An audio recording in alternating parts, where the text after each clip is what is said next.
Violators, thank you for your love and support. I appreciate you all. Welcome to my channel. This is Aduba, and if you are new here, please consider subscribing to become a member. On this channel, I share educational content concerning Africa and the diaspora. America and the West, because a lot of us have the mentality that Africa is poor. And today, a sister is addressing something that is worrying all of us, because Africans are made to believe that Africa is poor, dirty, dangerous, and full of diseases, because this is what they are creating, the narrative they are sending across to the whole world. Because we see them on TV, tend to believe that Africa is a poor continent. But in actual sense, this continent is the most beautiful place you can ever find on earth. People are just trying to portray that narrative to carry their own agenda across. So in order for you to lose power in yourself as an African, they try to make sure they portray this narrative concerning us.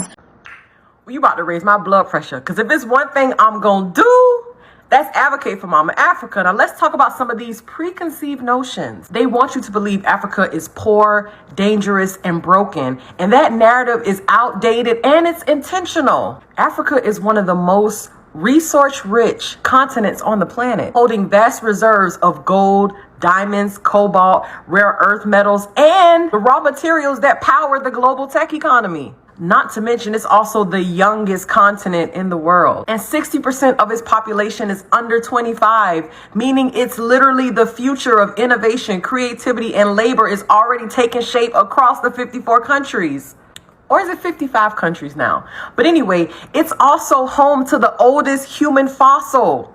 Africa is the blueprint. It's the cradle of modern humanity. And a lot of people speak about Africa and treat it like it's one country, but the continent is vast, it's diverse. Over 2,000 different languages are spoken, hundreds of different cultures, and some of the fastest growing economies on earth. So when outsiders use these preconceived notions to convince you a place is hopeless, it's often because they want to exploit it while you look the other way. And when people tell us, go back to Africa, baby, I pack my bags gladly. But if you only know the Africa they show you, baby, you won't know Africa at all. Africa is not a poor continent. To the contrary, it is rich with strategic resources. It holds half of the world's minerals, including abundant rare earths, and 60% of arable lands that are often not utilized. Africa is not a poor continent, but it has been often, and still is, an exploited continent. Too often, the interventions of foreign nations on the continent have not respected local realities. Often the approach was predatory, and in spite of this fact, even paternalistic. We must change course. Italy wants to contribute to the construction of a model of cooperation capable of collaborating with African nations so they may grow and prosper from the great resources they possess. A cooperation from equal to equal, because Africa needs no charity, but to be put in the condition to compete on an equal footing on strategic investments that can tie our futures together with mutually beneficial projects. Africa doesn't need help. Africa needs to wake the hell up. Africa doesn't need aid. Africa needs a revolution. And the first step is waking up. This continent isn't poor. It's been kept poor deliberately. And not by some invincible hand, but by a system of elites still serve colonial interests, ladies and gentlemen. They wear suits, they sit in palaces, and watch while the masses scrape by. And all that while the West profits off Africa's misery. Africa's problem isn't the lack of resources. It's the lack of willpower and the lack of unity. Mental colonialization is the real epidemic. The chains are not just physical, they are in the mind too. Europe doesn't need to colonize Africa anymore. Africa colonizes itself. Kwame Nkrumah said it, we cannot consider ourselves free until we've freed our minds. Political independence without mental decolonization is a mirage. Leaders speak of freedom, yet they keep their people shackled to foreign currencies, foreign religions, and foreign languages. And until Africans demand unity, self-respect, they are not free. If Africa keeps bowing to the West, it will never be free. America, the Western world, and foreign media absolutely hate videos like this because they love to sell this narrative that Ghana and Africa is poor, it's underdeveloped, there's mud huts everywhere, there's no developed roads, there's no multi-million dollar, billion-dollar industries and infrastructure and everything. And this is what videos like this are here to prove. This is one of the streets that I live here in Accra, Ghana. This is not Miami, Florida. This is not Sydney, Australia. This is here in Accra, Ghana. So we need to keep on working together. Let's just keep on changing the narrative.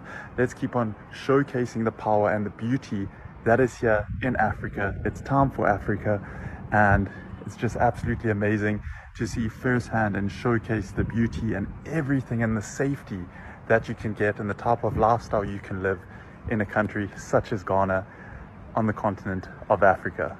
So I was scrolling along today and I came across this map.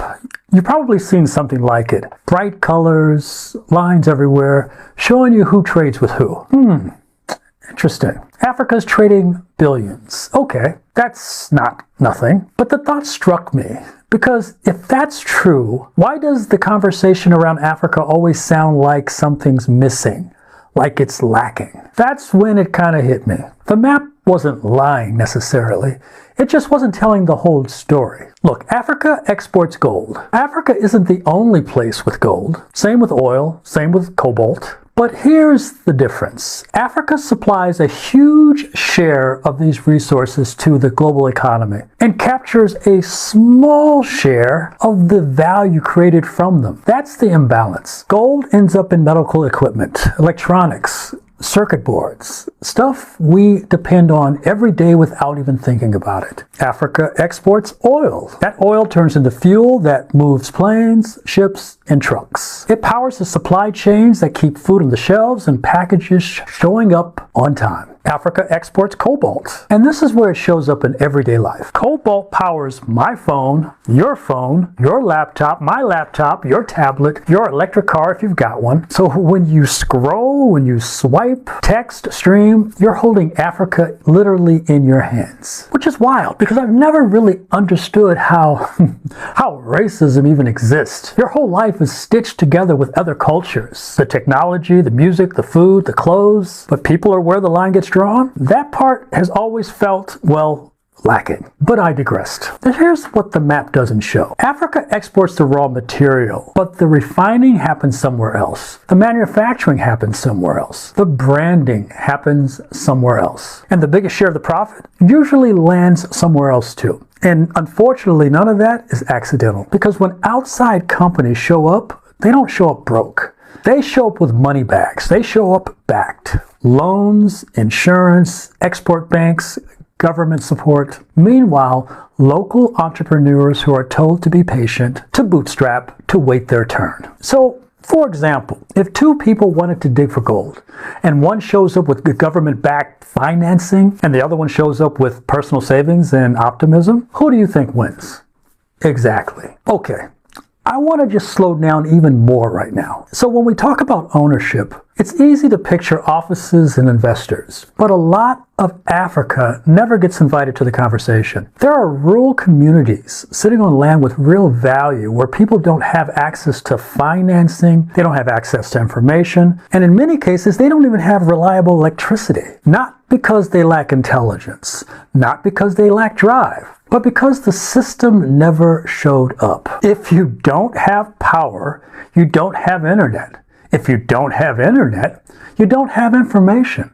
If you don't have information, you don't even know what questions to ask. You're not thinking about mining rights or ownership structures when you're selling small things on the street just to survive the day. That's not about ability. That's about access. And that's a different conversation entirely. Even before ownership comes up, Africa is often treated like a single country rather than a continent. Nobody talks about Europe that way. You never hear Europe needs help without asking which country. But Africa, it gets flattened. Valuable, necessary, but disposable. Ownership becomes optional. Which brings me to something actually that gives me real faith. People like IShowSpeed, the YouTube live stream sensation, and the generation he represents. That generation grew up online. And despite all the flaws, information is moving faster than control. Young people across borders learning from each other in real time. When I was younger, you needed permission to know. Now curiosity is enough, and that changes everything. The work isn't done. Ownership still matters. Infrastructure still matters. But pressure is shifting because Africa isn't poor. Africa is underowned. And once access expands and the people on African soil who are doing the most stop getting the least, everything changes. When we are talking about dirty, danger, and all these things that they are talking about the African continent, when you move outside of the continent, other people are also facing these same things in their respective countries. All these things are not only happening in Africa, but one thing you need to know is Africa is the most beautiful place you can ever find on earth. This is the only place you have the most beautiful land whereby anywhere you throw anything, it germinates. Our lands are very fertile. We have all the good things that you can ever imagine. Africa has the most wonderful places you can ever think of. We have the most beautiful people you can ever think of. Africa is not poor because we have all the riches, the resources that all these people are looking for are taken away from here. This Apple and whatever, they take all their resources in the continent, and that is the reason to which they need to create a narrative about the continent in a way that you and I wouldn't have the love for the continent to stay back here in order for us to fight to push the agenda of the continent or to fight to safeguard the resources that we have. In order for you to lose the power in yourself, they need to create a narrative to make you lose power. This is information age. And whenever these people come into the continent, all that they are looking for are the things that they will get in order to tarnish the image of the continent. But here is the most beautiful place that you can ever find. And when we are talking about cleanness, Africa is a different place altogether. We are not what they project us to be. Sometimes these pictures are taken from places that are conflict zones. So because of the crisis over there, the people are not able to pull themselves together. And that is where they take these pictures to show to you, or the videos to show to you that Africans, we are poor, we are dirty, we are all this manner of things, like the things we are seeing them doing in the Sahel regions or some parts of Africa because of our resources. They don't ever want us to have peace. And this thing was said in the US Congress, where they told us that they are the ones that are sponsoring these terror activities, the Al-Qaeda, the ISIS, and whatever. They are only trying to destabilize the continent in order for them to continue to have upper hand. So Africa is not living under the mercy of anybody. We are the ones that are giving these people the aid that they claim that we do not have. Africa is a very beautiful place. Africa have gold, diamond, mention all the resources that these people have. And Africans are the ones who built these places, the United States of America and Europe, because we're taken out of the continent. And they keep taking the resources. These people were all over the continent because where they come from, they didn't have all that it takes and they needed to survive. So they came into the continent. And that is why these people, even up to date, they keep on coming into the continent to take their resources. But for you to lose your power, they need to create a narrative to make you weak so they can continue to take control. And for you to run out of the continent to become cheap labor to other people. We are the only ones that can set ourselves free. United we stand, divided we fall, and united we keep standing forever and ever. The greatest enemy of the African is mental slavery. So let's decolonize ourselves from mental slavery. Let's keep sharing to educate our brothers and sisters. Together we'll make Africa great for ourselves and the next generations that are going to come. So that's the latest around the world and in America.